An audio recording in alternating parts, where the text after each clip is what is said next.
Le corps humain est constitué de millions de cellules dont les formes, les tailles et les fonctions sont très diverses. Dans un tissu sain, de nouvelles cellules sont créées au cours d'un processus de division cellulaire appelé mitose. Lorsque la cellule est trop vieille, elle s'autodétruit et meurt au cours d'un processus appelé apoptose. Un équilibre fragile existe donc entre le nombre de nouvelles cellules créées et le nombre de cellules qui disparaissent chaque jour.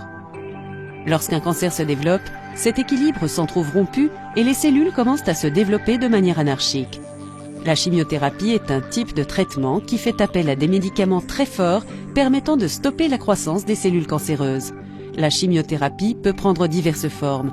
Elle peut être administrée sous la forme de pilules, sous la forme d'une injection ou par voie intraveineuse sous la forme d'une perfusion.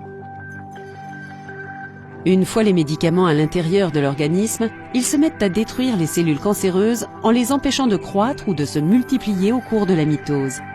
En fonction du stade auquel le cancer est arrivé, la chimiothérapie peut guérir le cancer, l'empêcher de se propager ailleurs ou soulager les symptômes. Elle peut être utilisée seule ou en association à d'autres traitements comme la chirurgie ou la radiothérapie.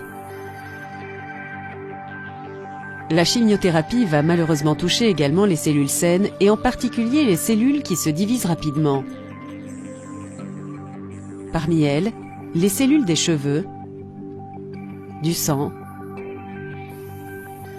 de la moelle osseuse et des organes reproducteurs. C'est l'altération des cellules saines qui est à l'origine des effets secondaires. C'est pourquoi les effets secondaires de la chimio sont la perte des cheveux, les nausées, les vomissements, la fatigue ou une baisse du système immunitaire et une anémie.